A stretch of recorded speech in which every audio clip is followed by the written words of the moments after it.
Hi hello అండి. ఈరోజు video వచ్చేసి చికెన్ పకోడా చేస్తున్నాను. దానికి మనం ముందే చికెన్ని ఫ్రెష్గా కడిగేసి పెట్టుకున్నాను.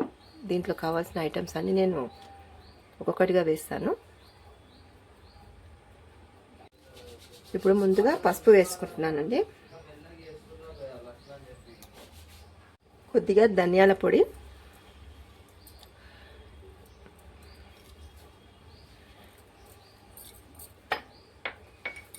కొద్దిగా ఉప్పు,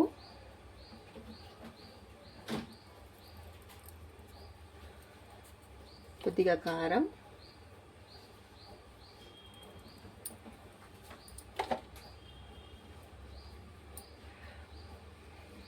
కొద్దిగా garam masala powder,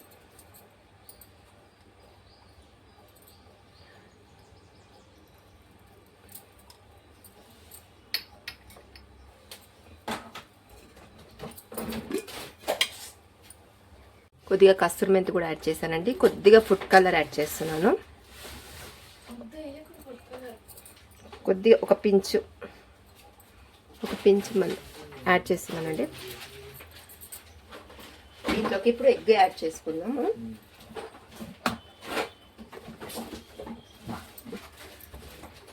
egg add చేస్తున్నానండి.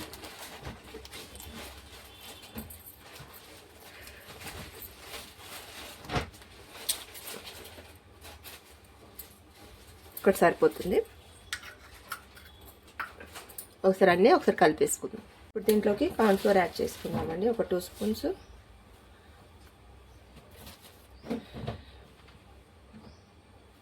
సరిపోతుంది. ఒకసారి అన్నిటిని కలిపేసుకుందాం. కలిపేసి రెడీగా పెట్టుకున్నానండి. ఇప్పుడు డీప్ ఫ్రై చేసుకుందాము.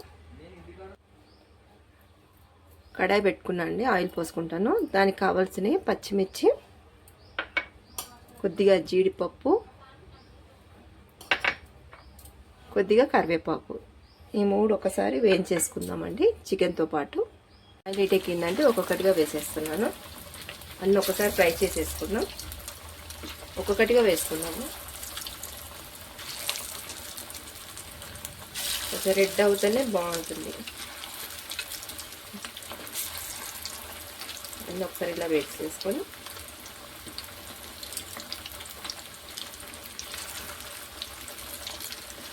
అంతేనండి. కొంచెం వేగిన తర్వాత ఉల్లిపాయ ముక్కలు, పచ్చిమిర్చి అవన్నీ వేసుకొని ఒకసారి ఫ్రై చేసుకుందాం. వేగిపోయిందండి. ఇప్పుడు దీంట్లోనే మనము పచ్చిమిర్చి వేసేసుకుందాం, కరివేపాకు,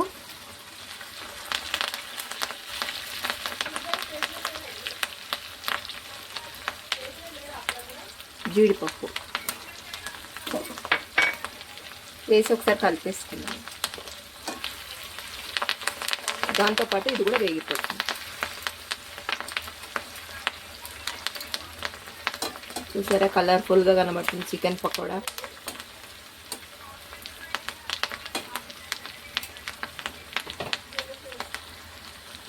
అది కొంచెం వేగిన తర్వాత సర్వింగ్ బౌల్లోకి షిఫ్ట్ చేసుకుందాం.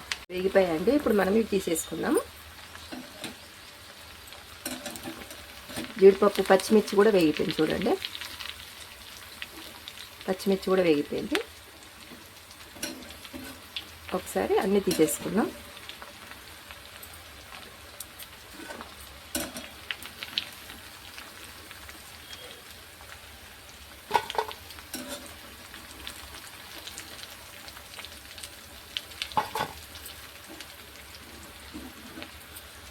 ఏంటంటే సర్వింగ్ బౌల్లోకి షిఫ్ట్ చేశాను. లైట్గా కొద్దిగా కొత్తిమీర యాడ్ చేస్తున్నానండి. అంతేనండి, చికెన్ పకోడా రెడీ అయిపోయింది. కాజు చికెన్ పకోడా రెడీ అయిపోయిందండి. మీరు కూడా ఒకసారి ట్రై చేసి చూడండి.